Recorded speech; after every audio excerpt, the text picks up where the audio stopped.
천국 백성의 삶의 기준이라는 제목으로 하나님 말씀 함께 나누도록 하겠습니다. 지난주 산상수훈을 저희가 이제 계속 강의하고 있는데, 지난주 본문에서 예수님은 천국 백성들의 기도에 관해서 가르쳐 주십니다. 천국 백성인 우리의 기도가 이방인들의 기도와 다르게 특별한 것은 우리의 기도를 들으시는 하나님께서 우리의 아버지가 되시기 때문입니다. 예수님은 이 주기도문을 통해서 우리가 기도할 때에 하나님 아버지의 이름이 높아지고 아버지의 나라가 이 땅 가운데 임하며 또 아버지의 뜻이 우리를 통해 이루어지기를 위해서 기도할 것을 가르치십니다. 그리고 또한 우리가 이제 일용할 양식과 같은 물질적인 필요를 구하고, 또 죄사함이라는 영적인 필요를 구하고, 죄와 악으로부터 보호받는 도덕적인 필요를 위해서도 기도할 것을 말씀하십니다. 이제 오늘 본문은 천국 백성들이 하늘의 아버지께 기도하는 그대로 살아가고 있는지를 점검할 수 있는 기준에 관한 말씀이라고 볼 수 있습니다. 우리는 예수님께서 말씀하신 마음, 눈, 주인이라는 이 세 단어를 통해서 천국 백성인 우리의 삶을 점검해 볼 수 있습니다. 마음, 눈, 주인입니다. 먼저 마음입니다. 예수님은 우리가 어디에 우리의 마음을 두고 있는지를 점검하라고 하십니다. 19절에서 21절까지 말씀입니다. 너희를 위하여 보물을 땅에 쌓아두지 말라. 거기는 좀과 독록이 해하며 도둑이 구멍을 뚫고 도둑질하느니라.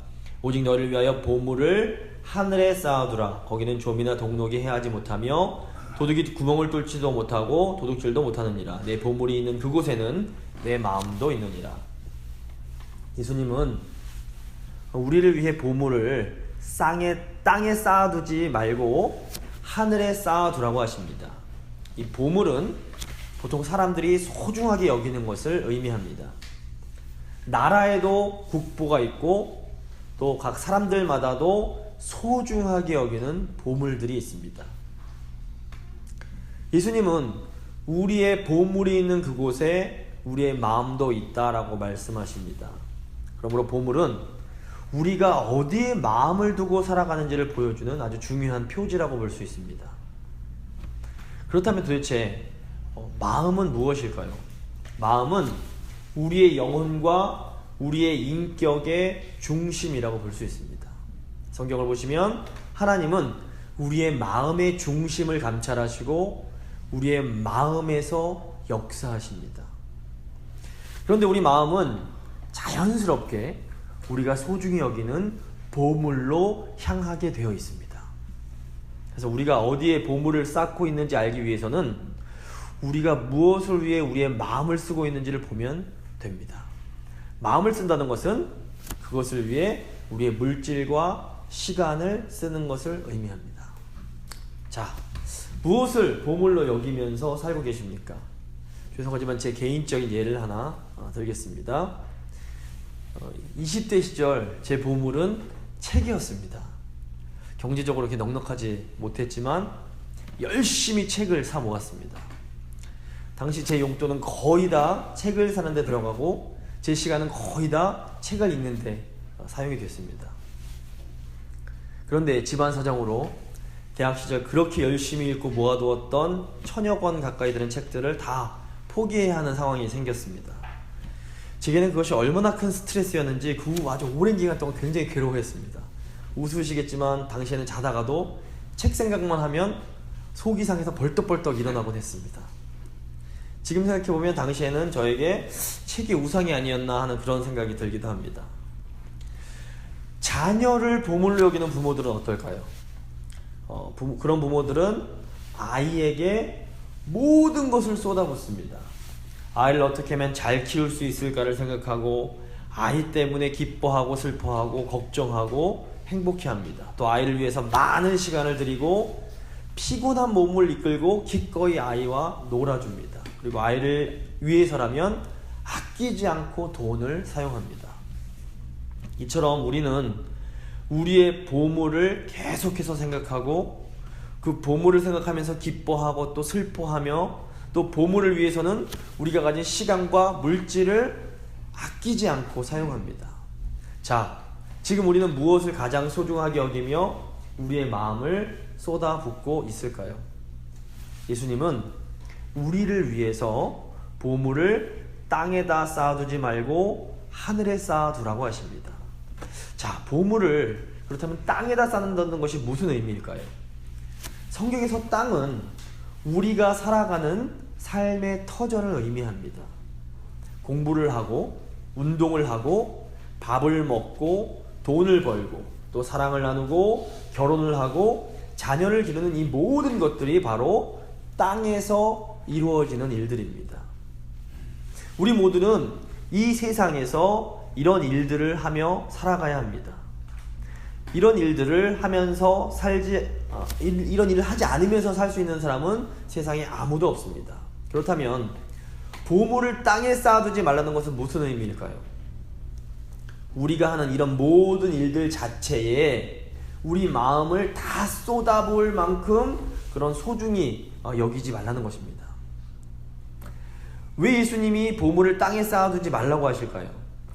땅에 쌓아둔 보물들은 좀이 먹고 녹이 쓸어 망가지고 도둑들이 훔쳐갈 수 있기 때문입니다. 이게 무슨 말입니까? 이 세상에서 우리가 하는 일들은 우리가 너무 소중하게 여겨서 지키고 싶어도 때로 좀이 먹고 녹이 쓸어 망가지기도 하고 심지어는 도둑을 맞아 잃어버릴 수도 있다는 것입니다. 자, 자식을 보물 삼아 자녀에게 모든 마음을 쏟아부으면 어떻게 될까요? 우리가 아무리 그 자녀를 열심히 지키고 싶어서 노력해도 때로 자녀가 변해버릴 수 있고 어떤 상황으로 해서 자녀를 빼앗길 수 있습니다. 또 우리가 지식을 보물 삼아서 마음을 쏟을 수 있습니다. 그런데 이 지식이 아무리 새로운 지식이라 해도 어느 순간 우리의 지식은 낡은 것이 되어버릴 수 있습니다. 건강도 마찬가지입니다. 아무리 지키고 싶어서 열심히 운동을 한다 한들 좀이 먹고 녹이 슬기도 하고 어떤 경우에는 우리가 예상치 못한 암과 같은 질병에 의해서 도둑질을 당하기도 합니다. 이처럼 우리가 이 땅에 사는 모든 일들은 아무리 소중해서 지키고 싶다 할지라도 결국에는 변할 수 있고 또 때로는 잃어버릴 수 있습니다. 그렇기 때문에 우리는 이 땅에 사는 어떤 일 자체를 어떤 대상 자체를 보물로 삼아서 우리의 마음을 덕에 다 쏟아부어서는 안 됩니다. 그렇다면 보물을 하늘에 쌓아둔다는 것은 무슨 의미일까요? 성경에서 하늘은 하나님이 계신 곳을 의미합니다. 보물을 하늘에 쌓아둔다는 것은 하나님을 가장 소중하게 여기며 우리의 마음을 하나님께 쏟아붓는 것을 의미합니다. 천국 백성은 보물을 하늘에 쌓아두는 사람들입니다. 천국 백성은 하나님을 가장 소중하게 여기면서 무엇을 하든지 하나님께 마음을 쏟는 사람들입니다. 물론 천국 백성들도 이 땅을 살아갑니다. 천국 백성들도 공부를 하고 운동을 하고 밥을 먹고 돈을 벌고 사랑을 하고 결혼을 하고 또 자녀들을 길러야 합니다. 하지만 천국 백성인 우리들에게는 이런 일들 자체가 우리 삶의 목적이 될 수는 없습니다. 천국 백성에게 이런 모든 이 땅의 일들은 하나님을 사랑하고 섬기기 위한 일종의 도구요 수단에 불과합니다. 우리가 이것을 기억해야 합니다. 그렇다고 천국 백성들이 이 땅을 대충 살아가는 그런 사람들은 결코 아닙니다. 도리어 천국 백성들이야말로 이 세상을 제대로 살아갈 수 있는 사람들입니다. 천국 백성들은 이제 학생들 경우에 공부를 열심히 합니다. 하지만 공부 자체가 목적이 아닙니다. 그렇기 때문에 1등을 하기 위해서 다른 친구를 시기하고 미워하면서까지 경쟁하며 1등을 쟁취하려고 하지 않습니다. 도리어 하나님께서 주신 기회에 감사하고 최선을 다해 성실하게 노력하는 그 과정을 즐기며 살아갈 수 있습니다. 결혼도 마찬가지입니다. 천국 백성들에게 결혼을 통한 천국 백성들에게는 이 결혼이 나의 행복을 얻는 그런 보물이 될 수 없습니다. 그래서 천국 백성들은 하나님을 위해 배우자에게 어떤 약점이 있을지라도 하나님께서 허락하신 배우자를 사랑하며 섬기기 위해서 최선을 다하고 그 결혼을 통해서 하나님께 영광을 돌리려고 합니다. 또 사업을 하든 자녀를 기르든 천국 백성들에게는 그 일 자체가 우리의 보물이 되지 못합니다. 그렇기 때문에 도리어 진정한 천국 백성들이야말로 사업을 하되 더 정직하게 할 수 있고, 자녀를 기르되 부모의 욕심대로가 아니라 하나님의 뜻에 따라 더 온전하게 길러낼 수 있는 것입니다. 지금 우리가 우리의 마음을 어디에 두고 살아가고 있는지를 좀 점검해 보시기 바랍니다. 천국 백성은 우리의 마음을 오직 하나님께 두고 살아가는 사람들입니다. 우리가 이 땅에 우리의 보물을 쌓으면 그 보물은 상하거나 도둑을 맞게 됩니다. 그렇게 되면 우리의 존재 자체가 흔들려 버릴 수밖에 없습니다. 그런데 우리가 예수님을 따른다고 하면서도 종종 우리는 이 땅에 보물을 쌓곤 합니다. 하나님께서 우리가 하나님이 아닌 다른 것에 마음을 쏟으며 이 땅에 보물을 쌓으며 살아갈 때 하나님은 때로 우리의 보물에 조미나 녹이 썰게 하시고, 또 어떤 경우에는 도둑을 맞게 하심으로 이 땅에 보물을 쌓는 것이 얼마나 어리석은 것이고 허무한 것인지를 깨닫게 해주십니다. 두 번째로 눈입니다. 예수님은 우리가 무엇을 바라보며 살고 있는지를 또 점검하라고 하십니다. 22절 23절 말씀입니다. 눈은 몸의 등불이니 그러므로 내 눈이 성하면 온몸이 밝을 것이요 눈이 나쁘면 온몸이 어두울 것이니 그러므로 내가 있는 빛이 어두우면 그 어둠이 얼마나 더하겠느냐. 예수님은 눈이 몸의 등불이라고 하십니다. 보물이 우리의 마음이 있는 곳을 상징했다면 몸은 우리의 마음이 드러나는 창문과 같습니다. 우리의 마음은 우리의 몸, 즉 우리의 매일매일의 일상의 삶을 통해서 드러나게 됩니다. 로마서 12장 1절에서 사도 바울은 이렇게 말합니다. 그러므로 형제들아 내가 하나님의 모든 자비하심으로 너희를 권하노니 너희 몸을 하나님이 기뻐하시는 거룩한 산 제물로 드리라. 이는 너희가 드릴 영적 예배니라. 여기서도 몸은 우리의 마음이 드러나는 우리의 모든 생활을 의미합니다. 예수님은 눈이 성하면 온몸이 밝을 것이지만 눈이 성하지 못하면 온몸이 어두울 것이라고 하십니다. 다시 말해서 우리의 눈이 좋으면 우리의 생활 자체가 밝아질 것이지만 우리 눈이 좋지 못하면 우리의 생활 자체가 어두워지게 된다는 것입니다. 그렇다면 눈이 성하다, 눈이 좋다는 것은 무슨 의미일까요?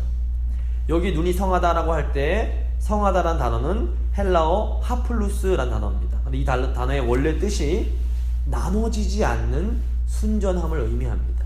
즉 눈이 성한 것, 눈이 좋은 것은 여러 가지를 보지 않고 하나만 보는 것을 의미합니다. 초점이 여러 개가 있으면 잘 보이지 않습니다. 초점이 하나로 모아질 때 우리가 그것을 잘 볼 수 있습니다. 마태복음 5장 8절에서 예수님은 마음이 청결한 자는 복이 있나니 그들이 하나님을 볼 것이라고 말씀하십니다. 여기서 청결하다고 할 때 청결 역시 나뉘지 않는 순전함을 의미합니다. 즉 눈이 좋다, 눈이 성하다는 것은 이것저것 보지 않고 오직 하나님 한 분께만 초점을 맞추는 것을 의미합니다. 좋은 눈은 하나님 한 분만을 볼 수 있는 눈이며 나쁜 눈은 하나님 말고 다른 것도 보게 되는 그런 눈입니다. 눈이 좋아야 온몸이 밝을 것이라는 것은 우리가 하나님 한 분만을 바라볼 때 우리의 삶이 밝을 수 있음을 의미합니다. 예수님은 하나님 말고 다른 것을 자꾸 바라보는 것은 눈이 나쁜 것이며 그 삶이 어두워질 수밖에 없음을 말씀하십니다. 그렇다면 온몸이 밝다는 것은 무슨 의미일까요? 우선 온몸이 밝다는 것은 우리의 삶이 거룩하고 깨끗해지는 것을 의미합니다. 눈이 나쁘면 더러운 것을 잘 보지 못합니다. 하지만 눈이 밝아지면 더러운 것이 눈에 보이기 시작합니다. 영적인 눈이 흐려져서 하나님을 보지 못하는 사람들은 죄를 잘 보지 못합니다. 사실 그래서 엄청난 죄를 짓고 있으면서도 눈이 어두운 사람들은 자신이 죄를 짓고 있는지를 도무지 깨닫지를 못합니다. 하지만 영의 눈이 좋아서 하나님을 보는 사람들은 죄를 더 잘 보게 됩니다. 그래서 죄에 대해 더 민감해지게 되고 그 죄 때문에 애통해하며 회개할 수 있습니다. 그렇기 때문에 그 삶이 점점 더 깨끗하고 거룩해지게 되는 것입니다. 둘째로 온몸이 밝다는 것은 그 삶이 소망의 빛으로 가득 차게 되는 것을 의미합니다. 하나님 한 분만을 바라볼 때 우리의 삶을 덮고 있던 좌절과 낙심 같은 이런 어두움이 사라지고 우리의 삶은 소망의 빛으로 밝게 빛나게 됩니다. 왜 스스로 나는 그리스도인이다 라고 말하는 사람들이 실제 그 삶에서 좌절과 낙심으로 가득 찬 그런 어두운 삶을 살아가는 것일까요? 그것은 눈이 좋지 못하기 때문입니다. 눈이 성하지 못하니까 온 몸이 어두울 수밖에 없는 것입니다. 하나님만 바라보지 못하고 계속해서 다른 것들을 같이 바라보니까 그 삶 가운데 하나님의 빛이 사라지는 것입니다. 솔직히 이 자리에 있는 우리도 가끔 눈이 흐려지곤 합니다. 눈이 흐려지면 하나님만 보지 못하고 어려운 현실들이 자꾸 눈에 들어오기 시작합니다. 그러면 어느새 우리도 이런저런 걱정을 하기 시작하고 우리의 삶이 점점 어두워져 가게 됩니다. 하지만 현실이 아무리 힘들고 어려워도 우리의 눈이 성하기만 하다면 우리는 소망 가운데 살아갈 수 있습니다. 하나님의 그 소망의 빛이 우리의 삶을 강하게 비춰주시기 때문입니다. 그러므로 우리가 영적인 눈을 뜨지 못하면 소망이 되시는 주님의 빛을 볼 수 없음을 기억해야 합니다. 아무리 교회를 열심히 다니고 아무리 소위 종교 생활을 열심히 한다고 해도 이 눈이 밝지 못한 사람은, 눈이 성하지 못한 사람은 어두움 가운데 절망하며 고통스럽게 살아갈 수밖에 없습니다. 천국 백성은 어떤 상황 속에서도 하나님 한 분만을 바라보는 성한 눈, 좋은 눈을 가진 사람들입니다. 성한 눈이 있으면 아무리 현실이 타락하고 어두워도 하나님의 그 빛 가운데서 소망을 잃지 않고 거룩하게 살아갈 수 있습니다. 우리는 지금 무엇을 바라보며 어떻게 살아가고 있습니까? 좋지 못한 눈으로 현실을 자꾸 보면서 어두움 가운데 낙심하고 계시지는 않습니까?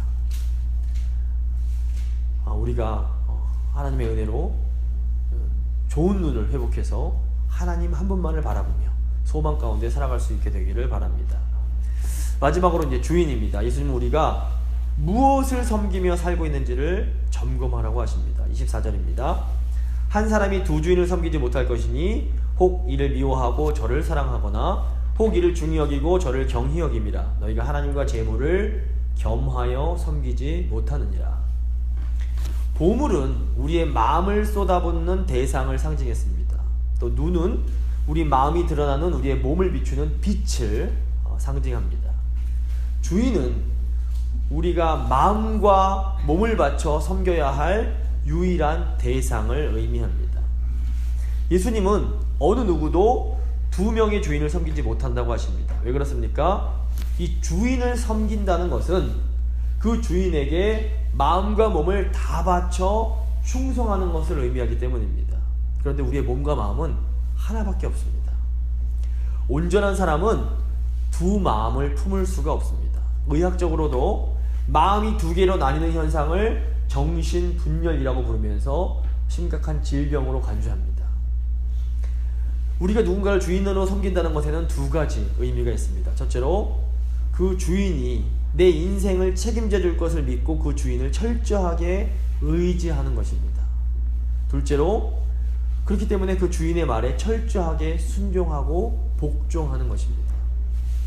그러므로 단 하나의 마음과 몸을 가진 사람이 온 마음과 몸을 다해 두 명의 주인을 의지하며 두 명의 주인에게 철저하게 복종하는 것은 사실상 불가능합니다. 예수님은 그리스도인이 하나님과 재물을 동시에 섬길 수는 없다고 분명하게 말씀하십니다. 우리는 정말로 돈이 우리의 주인이 될 자격이 있는 것인지 냉정하게 생각해 볼 필요가 있습니다. 영어로 money talks, 돈이 말한다 라는 말이 있습니다. 제가 미국에 와보니까 돈이 정말 힘이 강한 것을 새삼 더욱더 느끼게 됩니다. 하지만 우리는 정말로 돈이 우리를 책임져 줄 수 있는, 우리의 주인이 될 수 있는지 진지하게 고민해 볼 필요가 있습니다. 물론 우리에겐 돈이 필요합니다. 실제로 또 우리 삶에서 돈이 정말로 중요합니다. 우리는 결코 돈을 무시할 수 없고 또 무시해서도 안 됩니다. 하지만 그럼에도 돈은 우리의 삶을 위한 수단이요 도구임을 잊어서는 안 됩니다. 오늘날 우리는 돈이 없이는 살 수 없습니다.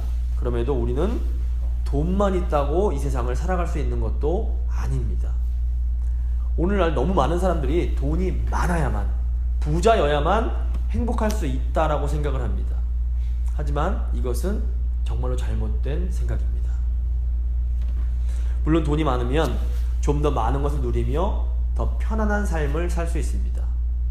적은 돈으로 살아가려면 확실히 더 불편함을 감수해야 합니다. 하지만 우리의 생활이 불편하다고 우리 삶이 불행해지는 것은 결코 아닙니다. 어른들의 말씀을 들어보면 그 가난했던 옛 시절을 종종 회상하곤 하십니다. 그런데 말씀을 들어보면 그땐 가난해서 너무 불행했어 라고 말씀하시는 분들이 거의 없습니다. 도리어 그때는 돈이 없어서 가난했지만 낭만이 있었고 가난해도 정이 있던 그 시절을 그리워하는 분들이 더 많습니다.